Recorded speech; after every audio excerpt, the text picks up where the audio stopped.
Hey guys, it's Brian, the Blue-Eyed Driver, and I made a special video for you.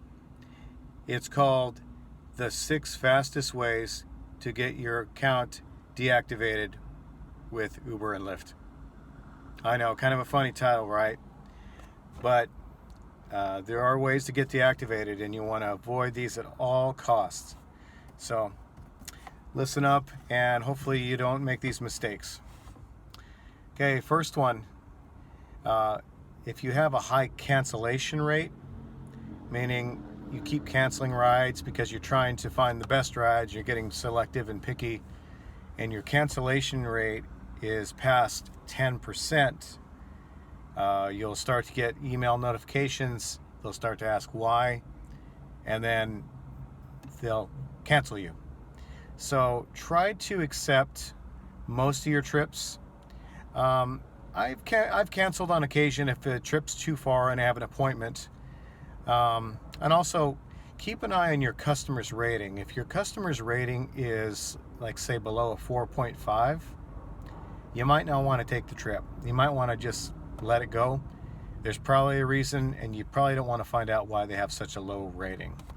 So there may be certain special circumstances to cancel. But try to accept most of your trips to avoid being canceled. Number 2, and this one's huge. If you do this, you will get deactivated. Canceling someone based on them having a service animal or a pet. Uber and Lyft are very, very adamant about this. We must accept people, riders with service animals and pets. And I know what you're thinking, but I don't want that animal pooping and peeing in my car. And that's a possibility, as well as a possibility of someone throwing up in your car. It's just the risk of being a rideshare driver. But what I do, I ask the customer, I said, oh, is your animal potty trained? Most of the time they are. And I said, I always keep towels in my trunk. I said, if we're concerned about the animal not making it throughout the trip, I do have towels. So I always have that option just in case. Most of the time they said, oh, they're fine. But if I kind of have the feeling that maybe the animal's not going to make it, I said, well, if you don't mind, can I put a towel down on my seat? So just in case. Most of the time people are okay with it. So always accept riders with pets and service animals. If you cancel the ride just because of that, they will complain. You will automatically be deactivated. Number 3,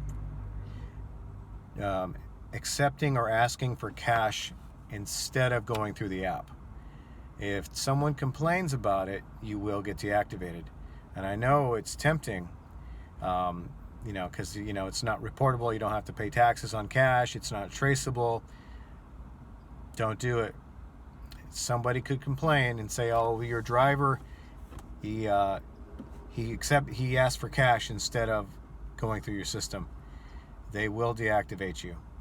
And if you're choosing to be a passenger and a rider does that, don't do it. It's a matter of your safety. And also, this is an important thing to bring up. If you do it, if you accept cash for the ride and you get in an accident or somebody gets hurt, the liability falls on you. You will not be covered by Uber's insurance, and you will get yourself in a ton of trouble. Now, Uber and Lyft do have supplemental insurance that, like a big umbrella policy that will cover you up to $1 million. So anytime you're on your way to pick up a passenger, or you got a passenger in your car, you do have insurance coverage through your insurance carrier and through Uber and Lyft's insurance carrier.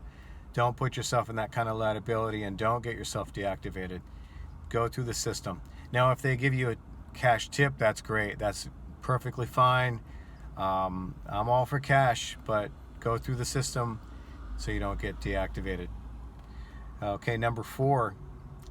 Overly flirting with your passengers. Now, if you drive at night and you pick up intoxicated people, more often than not, people will be flirting with you. I've had it happen to me many times. I've had ladies flirting with me, putting their fingers through my hair, and it's kind of awkward and uncomfortable because I don't know them, they don't know me. I have a girlfriend, and it's just really awkward and uncomfortable, and I don't like strangers touching me. But don't encourage it, don't engage.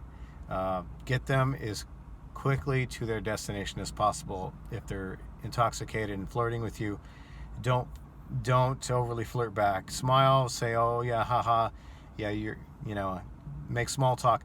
Don't flirt, don't engage, don't do that. You're going to get yourself in trouble, and it could be construed as sexual harassment.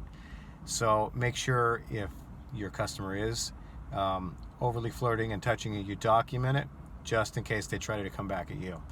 So make sure you don't overly flirt with your customers. Number 5. Now, and this has happened a couple of times where a customer has a drink in their hand, it's an open alcohol container, and they say, do you mind if I bring this?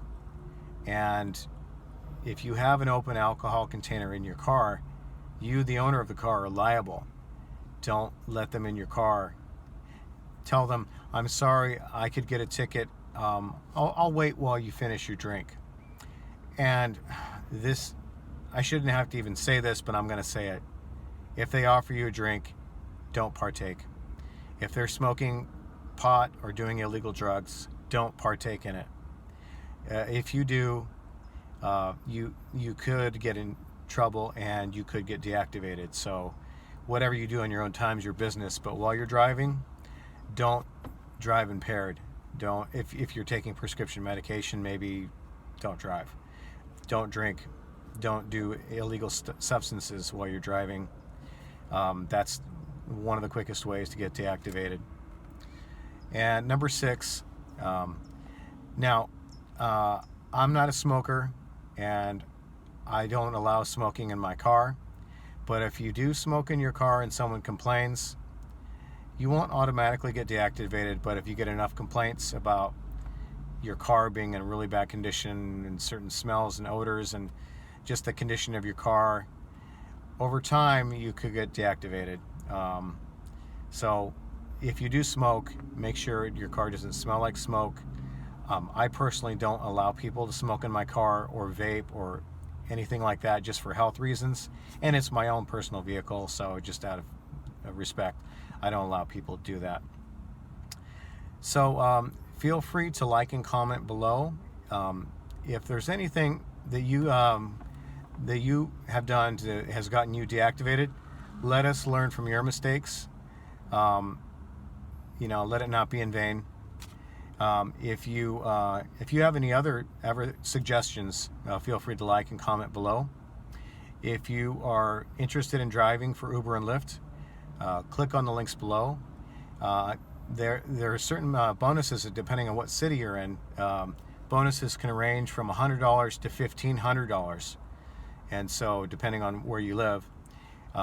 So sign up with me and I'll give you free coaching.